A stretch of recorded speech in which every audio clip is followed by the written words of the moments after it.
ಚರ್ಚೆಯನ್ನು ಮುಂದುವರಿಸುವ ಮುಂಚೆ ಈಗ ರಸಗೊಬ್ಬರಕ್ಕೆ ಸಂಬಂಧಪಟ್ಟ ಚರ್ಚೆ ನಡೀತಾ ಇತ್ತು.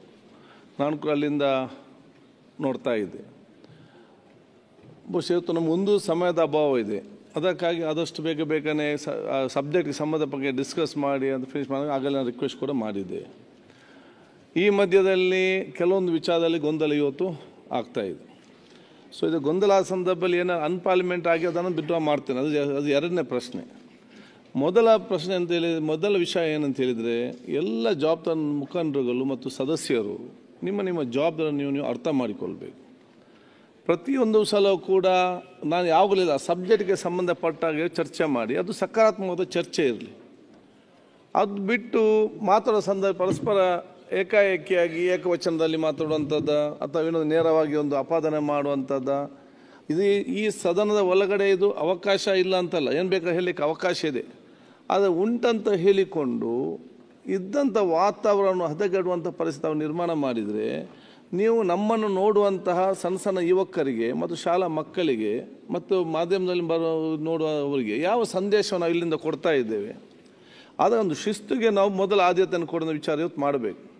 ಮತ್ತೊಂದು ಚರ್ಚೆ ಮಾಡುವ ಹೆಚ್ಚು ಕಮ್ಮಿ ಬರ್ತದೆ, ಆಗ ಸಕಾರಾತ್ಮಕವಾಗಿ ಅದನ್ನು ಅರ್ಥ ಮಾಡಿಕೊಂಡು ಹೋಗುವ ವಿಚಾರ ಆಗಬೇಕಾಗ್ತದೆ. ಅದಕ್ಕೆ ನಾನು ಎಲ್ಲ ಸದಸ್ಯರಿಗೂ ನಾನು ಎಷ್ಟೇ ಇವತ್ತಿನ ವಿಚಾರ ಸಂಬಂಧಪಟ್ಟಾಗೆ ಎಷ್ಟು ಬಹುಶಃ 3 ದಿವಸದಿಂದ ಆಡಳಿತ ಪಕ್ಷ ಮತ್ತು ಪ್ರತಿಪಕ್ಷದವರು ಪರಸ್ಪರ ಒಬ್ಬ ಸಹಕರಿಸಿಕೊಂಡು ಚೆನ್ನಾಗಿ ಇವತ್ತು ಚೆನ್ನಾಗಿ ಅಧಿವೇಶನ ಇವತ್ತು ನಡೆದಿದೆ. ಎಲ್ಲ ವಿಚಾರ ಚರ್ಚೆ ಆಗಿದೆ.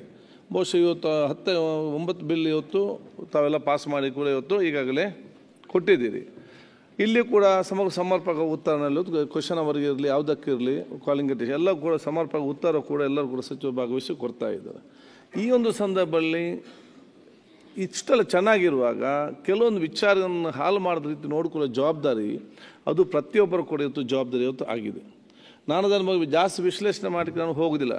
ಅವರವರು ಆತ್ಮಾವಲೋಕನ ಮಾಡಿಕೊಳ್ಬೇಕಂತ ಹೇಳ್ಕೊಂಡು ಅವರವ್ರ ಆತ್ಮಾವಲೋಕನ ಮಾಡಿಕೊಳ್ಬೇಕು. ನಾನು ಮಾಡಿದ್ರೆ ಸರಿ ಅಂತ ನನಗೆ ಇರ್ಬೋದು, ನಾನು ತಪ್ಪೇನಿಲ್ಲ ಅಂತ ಇರ್ಬೋದು. ಅದು ವಾತಾವರಣ ಇರುವಾಗ ಒಂದು ಎಲ್ಲರಿಗೆ ಒಂದು ಒಪ್ಪುವ ರೀತಿಯಲ್ಲಿ ಹೋಗುವಂಥ ಒಂದು ವ್ಯಕ್ತಿತ್ವವನ್ನು ರೂಪಿಸಿಕೊಳ್ಳೋದು ಪ್ರತಿಯೊಬ್ಬ ಅಗತ್ಯ ಅಂತ ಕೂಡ ಹೇಳಲಿಕ್ಕೆ ನಾನು ಇವತ್ತು ಬಯಸುವಂಥದ್ದು. ಆದ ಕಾರಣ ಇನ್ನು ಮುಂದೆ ಏನು ಆಗಿದೆ ಅದರ ಬಗ್ಗೆ ನಾವು ಆಲೋಚನೆ ಮಾಡೋದು ಬೇಡ. ಇನ್ನು ಮುಂದಕ್ಕೆ ಬಹುಶಃ ನಾವು ಈ ಒಂದು ಎಲ್ಲ ಯಾವ ವಿಷಯ ಚರ್ಚೆ ಇದೆ ಆ ವಿಷಯಕ್ಕೆ ಸಂಬಂಧಪಟ್ಟಾಗೆ ಮಾತ್ರ ಚರ್ಚೆಗೆ ಸೀಮಿತವಾಗಲಿ. ಯಾರಿಗೆ ನಾವು ಮಾತಾಡಲಿಕ್ಕೆ ಅವಕಾಶ ಕೊಟ್ಟಿದ್ದಾರೆ ಅವರು ಇವತ್ತಲ್ಲಿ ಮಾತಾಡಲಿ.